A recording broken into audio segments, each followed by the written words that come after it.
இந்த காமெடியன் எல்லாம் வந்து நம்ம வந்து இது ஒரு கேள்வினா சிரிப்பு தான் வருது. அதை நான் அவருக்கு வந்து அட்வைஸ் பண்றேன். விஜய் சார், நீங்க சினிமாவில் இன்னும் 5 வருஷம் முயற்சி பண்ணா சூப்பர் ஸ்டார் ஆகிறது கூட வாய்ப்பு இருக்கு. அதை பண்ணுங்க, அரசியல்ல மட்டும் வந்துடாதீங்க, வேண்டாம். நல்லவங்களாம் அரசியலை விட்டு விலகி நிற்கிறதுக்கும் அயோக்கியனும் திருடனும் அரசியலுக்குள்ள வர்றதுக்கு யார் காரணம்னு பார்த்தீங்கன்னா இந்த மாதிரி மொல்ல மாதிரி புறம்போக்கு பரதேசி படித்த தற்கொலைங்க தான் காரணம் அப்படின்னு நான் ஸ்ட்ராங்காக சொல்லுவேன். ஏன்னு கேட்டிங்கன்னா, நல்லது செய்ய வரவனை நாய் மாதிரி காலில் சுத்த விட்டுறதும், திருட வரவனை தோளில் தூக்கி வச்சுட்டு சுமக்கிற எச்சக்கலை புறம்போக்குங்க தான் இந்த மாதிரி பப்ளிக்ஸ். ஏன்னு கேட்டிங்கன்னா, ஒரு கட்சியில் இருக்கவங்க அந்த கட்சிக்காக முட்டு கொடுக்குறாங்கன்னா பரவாயில்ல, அவங்க கட்சியோட ஆளுங்கன்னு சொல்லலாம். ஆனால் ஜென்ரலாக பப்ளிக்காக இருக்கிறவங்க மைண்ட் செட்டில் பார்த்தீங்கன்னா, ஒருத்தர் அரசியலுக்குள்ளே வர்றாரு அப்படின்னா அவனை காமெடியனாக பார்க்குறது, அவன் வந்து தற்கொலையாக பார்க்குறது, அவன் வந்து ஒன்றுமே நல்லது செய்ய போகிறது கிடையாது பார்க்குறது, அப்படின்னா இதுக்கு முன்னாடி என்ன செஞ்சான்னு கேட்குறது, இந்த மாதிரி கேணத்தனமான கேள்விகளை கேட்குற இந்த பரதேசி பப்ளிக்கு தான் இந்த வீடியோ. அது எவனை வேணா இருக்கட்டும், எனக்கு பிரச்சனை கிடையாது. நான் அப்படி தான் பேச போகிறேன். அந்தளவுக்கு தான் இது இந்த வீடியோவில் இருக்க போகுது.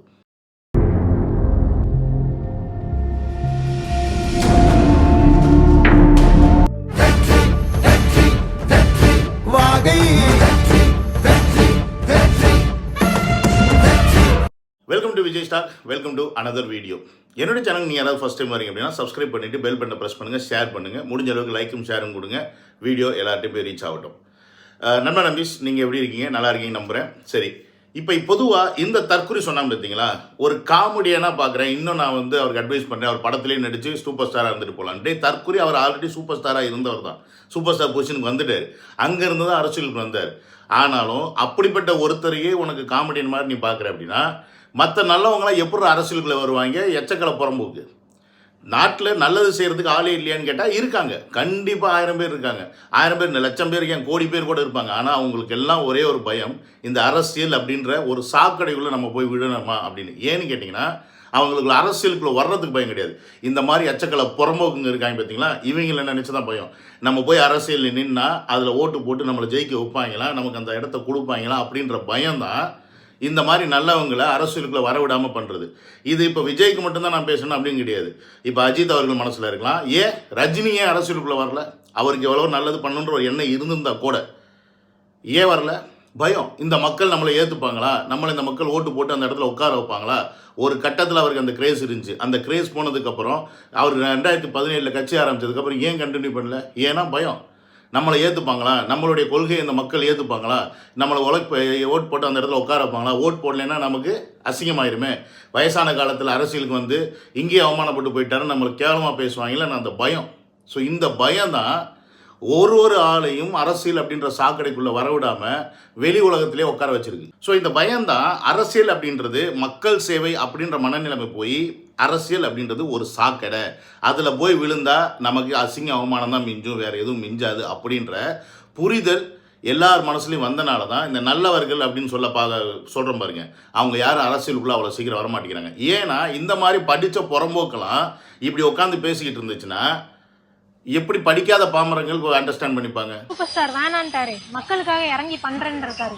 அதுதான் இறங்கி பண்றது பிரச்சனை இல்லாம இது வரைக்கும் என்ன பண்ணீங்கன்னு தான் நம்ம கேட்குறோம். சினிமாவில் இருந்த எம்ஜிஆர் என்னெல்லாம் பண்ணாரு நமக்கு தெரியும். நீங்க சினிமாவில் இருந்து என்ன பண்ணீங்க? எனக்கு இந்த கேள்வியை ஒருத்தன் கேட்டான் அப்படின்னா எனக்கு சர்ன்னு மண்டையில் இருந்துருமா. ஏன் தெரியுமா? இது வரைக்கும் நீ என்ன பண்ண, என்னடா பண்ணணும்? உங்களுக்கு எச்சக்கலை புறம்போக்குங்களா? உங்கள் அப்பா உன்னை பெற்று போட்டுட்டு உனக்கு வரவன் போகிறவங்களாம் வந்து செய்யணும், நீ முறவாசல் செய்யணும்னு ஆசைப்பட்டினா அந்த புறப்புக்கு பேர் என்ன தெரியுமாடா? எச்சக்கலை பரதேசிங்களா? உங்கள் அம்மா அப்பாவுக்கு என்ன பேர், உங்கள் அம்மாவுக்கு என்ன பேர் கொடுப்பாங்க தெரியுமாடா? அப்படி தாண்டா இருக்குது நீங்கள் பேசுகிறதுலாம். வர்றவன் போகிறவன்லாம் ஆட்சியில் உட்கார வச்சா நீ, அவன் சம்பாதிக்கிற பணத்தை அவன் மக்களுக்கு செய்கிறான், செய்யாமல் இருக்கான், அது அவனுடைய தனிப்பட்ட விருப்பம்டா. திருட்டு பயலுகளா அவங்க ஏன்டா செய்யணும் உங்களுக்கு? நீ யாரடா ஓட்டு போட்டு உட்கார வச்சுருக்காங்க? யார் ஓட்டு போட்டு உட்கார வச்சுருக்க? அவனை போய் கேள்றா என்ன செஞ்சுருக்கேன்னு. வர்ற ஒருத்தனை ஏன் கேட்குற? நான் இதை செய்யணும்னு ஆசைப்பட்றேன், நான் வர்றேன்னு சொல்லி தானே ஒருத்தன் வர்றான். அப்போ நீ அதுக்கு அதிகாரத்தை கொடுத்தா தான் அவன் செய்ய முடியும். வர்றதுக்கு முன்னாடியே செய்யணும்னா நீ என்ன அவனுக்கு முறவாசல் எழுதிருக்க? நீ அவனுக்கு மாதம் அக்கௌண்ட்டில் பணம் போட்டிருக்க? நீ எப்படா இந்த கேள்வி கேட்குறீங்க? கூச்சமே இல்லாமல் வெக்கமே இல்லாமல் உங்கள் அப்பனை விட்டுட்டு அடுத்தவன்ட்ட போய் கேட்பீங்களா என்னை வந்து பார்த்துக்கன்னு? அப்படி தாண்டா இருக்குது நீங்கள் கேட்குறது. எல்லா தாயிலையும் சேர்த்து தான் சொல்கிறேன், எல்லா தாயிலையும் இதே தான் கேட்குறீங்க. இது விஜய்க்கு மட்டும் இல்லை, எந்த நடிகராக இருக்கட்டும், எந்த பிஸ்னஸ் மேனாக இருக்கட்டும், ஏன்டா உங்களுக்கு செய்யணும்? நீங்கள் யாரோட ஓட்டு போட்டு உட்கார வச்சுருக்கீங்க? யாரோட உங்கள் ஏரியா கவுன்சிலர், யாரோட உங்கள் ஏரியா பிரசிடென்ட், யாரோட உங்கள் ஏரியா எம்எல்ஏ, யாரோட உங்களுக்கு சிஎம், யாரோட எலெக்ட் பண்ணி வச்சுருக்கீங்க? அவங்கள தான்டா கேட்கணும் உங்களுக்கு நல்லது செய்யலை அப்படின்னா. நீங்கள் ஏன்டா வர்றவங்க போகிறோம்லாம் எனக்கு என்ன செஞ்சீங்க அப்போ உங்கள் அப்பா உங்களுக்கு ஒன்றுமே செய்யலையா? யாரா உன்னை பெத்தாங்க? யாரா உங்களை பெக்குறாங்க? எங்களுக்கு பதில் சொல்லுங்க. யாரா உங்களை பெக்குறாங்க? என்ன செஞ்சார்னு அவர் முடிஞ்சது செஞ்சுட்டு தான் இருக்கார். நான் அதை இங்கே இந்த இடத்துல இந்த டிபேட்டை நான் வைக்க விரும்பல. அவர் செஞ்சே இருக்கணும். அவர் செய்யலைனாலும் தப்பு கிடையாது தான் நான் சொல்லுவேன். அவருங்களை எவனுமே செய்யணும்னாலும் தப்பு இல்லை தான் சொல்லுவேன். அது அவன் தனிப்பட்ட விஷயம். நான் இப்போ சம்பாதிக்கிற பணத்தை நான் யாருக்கு கொடுக்கணும் கொடுக்கக்கூடாதுன்றது நான் தான் டிசைட் பண்ணணும். ஏன்னா அது என்னுடைய பணம். நல்லவங்களுக்கு கொடுக்குறதா, கஷ்டப்படுறவங்களுக்கு கொடுக்குறதா, இல்லை அதை கொண்டு போய் சூதாட்டத்தில் விட்டு தொலைக்கிறதா, என்ன வேணால் பண்ணுவேன். அது ஏன் பணம். அதை கேட்க எந்த பரதேசி நாய்களுக்கும் உரிமை கிடையாது. எந்த பரதேசி நாய்களுக்கும் உரிமையே கிடையாது. ஆனால் என்ன, உங்ககிட்ட நான் ஓட்டு கேட்டு பிச்சை கேட்டு வந்து, அம்மா தாயே என்ன நீங்கள் இந்த இடத்துல வந்து எம்எல்ஏ ஆக்குங்க, நான் உங்களுக்கு இதெல்லாம் செய்கிறேன், உங்களுக்கு நான் ரோடு போட்டு தர்றேன், உங்களுக்கு நான் தண்ணி வச்சு தர்றேன், உங்களுக்கு எலக்ட்ரிசிட்டி பில்லு கம்மி பண்ணி தர்றேன், உங்களுக்கு விவசாயத்துக்கு மானியம் தர்றேன், அப்படி இப்படின்னு சொல்லி பொய்யையும் புரட்டையும் சொல்லி ஓட்டு கேட்டு நீ அவன் மூஞ்சில் போய் குத்துற பற்றியா ஓட்ட, அந்த புறமுகங்கிட்ட போய் கேளு. ஏன்னா அவன் தான் உங்களுக்கு அப்பேன், நாங்கள் இல்லை. ஸோ எவங்கிட்டையுமே பிச்சை கேட்குறத கூட பெருமையை கேட்குற பரதேசி கூட்டம் ஆகிட்டீங்கடா. அதான்டா நீ கேட்குறது எப்படின்னா பிச்சை. எனக்கு என்ன பண்ணார் விஜய், என்ன மயிரை பண்ணணும், என்ன பண்ண ரஜினி, என்ன மயிரை உங்களுக்கு பண்ணணும், என்ன பண்ண ரஜித், என்ன மயிரடா உங்களுக்கு பண்ணணும், ஏன்டா பண்ணணும் அவங்களுக்கு? அவங்க படம் நடிக்கிறாங்க, நீ படம் பார்க்குற, பணம் கொடுக்குற, அவ்வளோதான் உங்களுக்கு 2 பேருக்கும் கனெக்ஷன்ஸ். பட் அரசியல் அப்படின்றது வேறு, அது சேவை. உன் வீட்டுக்கு வருவாங்க, உன்னை தேடி வருவாங்க, உங்ககிட்ட வந்து ஓட்டு கேட்பாங்க. அப்போ நீ ஓட்டு உனக்கு பிடிச்சி அவங்களோட கொள்கையை பார்த்து நீ போட்டு அந்த இடத்துல போய் உட்கார வச்சேன்னா தான் அவங்களால நீ கேட்டதெல்லாம் நீ அவங்க சொன்னதையும் செய்ய முடியும், நீ அவங்கள்ட்ட கேட்குறதையும் செய்ய முடியும். இன்கேஸ் அவங்கள நீ உட்கார வச்சதுக்கப்புறம் அவங்க செய்யலை அப்படின்னா, இப்போ நீ கேட்ட பற்றியா விஜய் என்ன செஞ்சுட்டான்னு, நீ அப்போ என்ன செருப்பால் அடி நான் வாங்கிக்கிறேன். ஆனால் எதையுமே செய்யாமல் நீங்கள் கேட்குற பப்ளிக், ஒவ்வொரு பப்ளிக்கும் சொல்கிறேன், உங்களுக்கு செருப்பால் அடித்தா கூட புத்தி வராது. இந்த மாதிரி பேசுகிற பப்ளிக் நிறையா பேர் நல்லா தான் இருக்கிறாங்க. நான் சொல்கிறேன், இந்த மாதிரி தற்கொலை பப்ளிக்கை சொல்கிறேன்.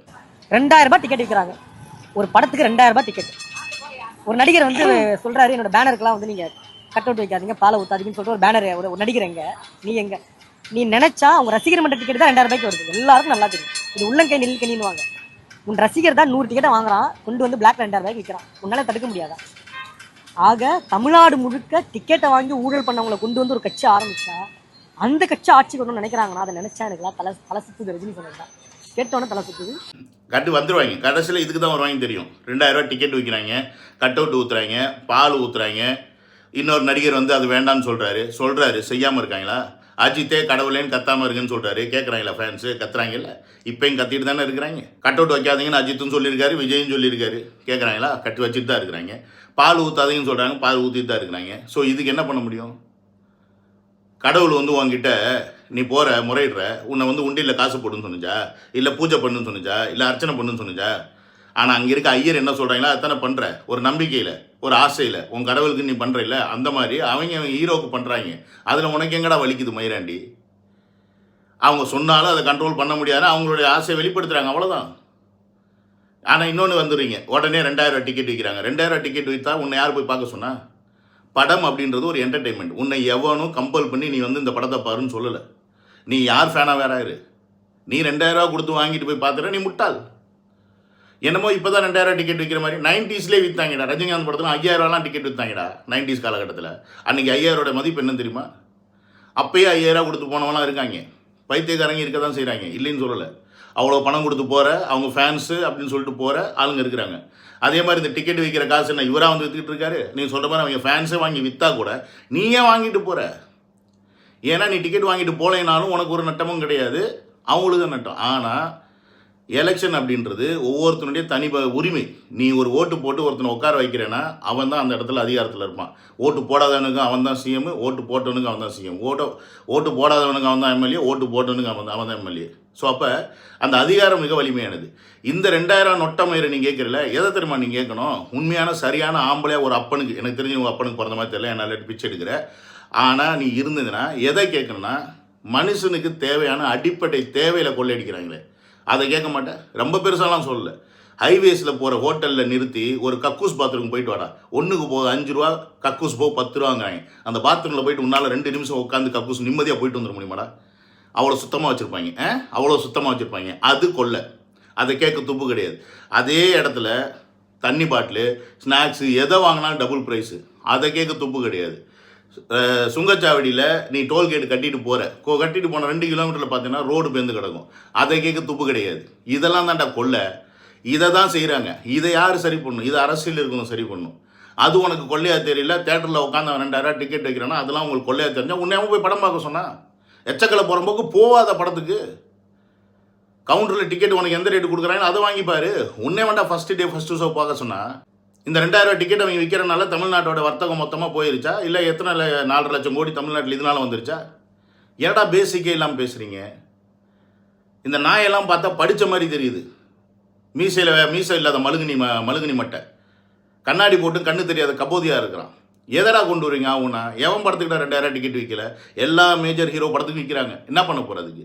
இப்போ அவங்களாம் அரசியலுக்குள்ள இவர் அரசியலுக்கு வந்தனால இவர் வந்து இப்படி சொல்கிறார். இதே இப்போ ரஜினி வந்திருந்தா, அஜித் வந்திருந்தா என்ன பண்ணுவேன்? அவங்க படத்துக்குலாம் விற்கலையா? எச்சக்கலை புறம்போக்குங்களா? டே எதை பேசணுமோ அதை பேசுங்கடா. சும்மா 2000 டிக்கெட் விற்கிறாங்க, 500 டிக்கெட். என்ன படம் பார்க்குறதுக்கு உன் பிரச்சனையா? படம் பார்க்கணுன்னா யாவும் ஒன்று கேட்க போகிறான். ஆனால் ஓட்டு போடலைன்னா ஒருத்தனுடைய நாட்டுடைய தலையெழுத்தே மாறும். அந்த இடத்துல வர வேண்டிய நல்லவன் வரணும்னு நினச்சா வர முடியாது, கெட்ட வந்து உட்காந்துட்டு இருப்பான். அது முக்கியம்டா. இருக்கிற பிரச்சனையை பேசாமல் இதை பற்றி பேசிக்கிட்டு இருக்க படித்த பரதேசிங்களா? இதெல்லாம் நடைமுறைக்கு ஒத்து வராது. அரசியல் வேற, அதுக்கு அறிவு வேணும். முதல்ல அடிப்படை அறிவு வேணும். குறைந்தபட்சம் ஒரு நாளைக்கு ஒரு செய்தித்தாளாவது படிக்கணும். நீங்க சும்மா தாவேக்கலா இருக்கவனை கூப்பிட்டு 5 நியூஸ் பேப்பர் பேர் சொல்லுங்க. எங்க இதை தான் சொன்னோம், நம்ம அண்ணன்ட்ட சொல்கிறோம். ஏன்னா இந்த பரதேசி தற்கூரிங்களுக்கெல்லாம் நீங்கள் வர்றீங்க.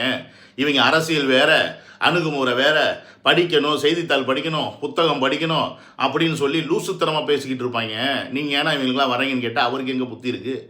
நல்லது செய்ய வரேன்னு சொல்லிட்டு உள்ளே வர்றாரு. இந்த மாதிரி அயோக்கிய பரதேசிங்களுக்கு இவங்களுக்கு பொறுத்த வரைக்கும் செய்தித்தாளை படித்தா அவர் வந்து நல்ல அரசியல்வாதி, புத்தகத்தை படித்தா நல்ல அரசியல்வாதி. டே அந்த காலத்தில் செய்தித்தாளையும் புத்தகத்தையும் படித்தாங்கன்னா அந்த காலத்தில் ஒன்றுமே கிடையாது. அது மட்டும்தான் சோர்ஸு. அதனால படித்தாங்க. அண்ட் செய்தித்தாளில் வர்ற எல்லாமே உண்மையும் கிடையாது. அந்த செய்தித்தாளில் வர்றதை நம்பி தான் 75 வருஷமாக ஆட்சியை கொண்டு போய் இவங்க கையில் கொடுத்துட்டு உட்காந்துருக்காங்க. இன்றைக்கி இந்த சோஷியல் மீடியா அப்படின்னு ஒன்று வந்தனால நீ செய்தித்தாளில் பார்க்குற விஷயம் எல்லாம் உண்மை இல்லை, இதை விட உண்மை வேற இருக்குது, இவங்க உன்னை பொய்யா திரிச்சு போடுறாங்க அப்படின்றத மக்கள்கிட்ட கொண்டு போய் சேர்க்கறதுக்கு இன்றைக்கி இந்த சோஷியல் மீடியா தாண்டா உதவுது. எச்சக்கலை புறம்போக்கு. இன்னமும் செய்தித்தாளை படி. அந்த ஒரு 5 செய்தித்தாள் பத்திரிக்கை பேரை சொல்லிட்டா என்ன பண்ண போகிற? உடனே ஆட்சி கொடுத்துருவியா? ஏண்டா அந்த காலத்தில் தான் அப்பா அம்மாங்களுக்கு படிக்கிறதுக்கு வசதி இல்லை, படிக்கலை, கொஞ்சம் பேச அறிவு இல்லாமல் இருந்தாங்க. அங்கே நியூஸில் என்ன சொல்கிறாங்களோ, பேப்பரில் என்ன சொல்கிறாங்களோ அதை நம்பிட்டு இருந்தாங்க. இந்த காலத்தில் படித்தும் புறம்போக்கு பீத்திங்கிற பண்ணி மாதிரி பேசுகிற. செய்தித்தாளை படிங்க, 5 செய்தித்தாள் விஜய் ஃபேன்ஸ்கிட்ட கேளுங்க. நீ ஏன் சொல்லிட்டு என்ன பண்ண போகிற?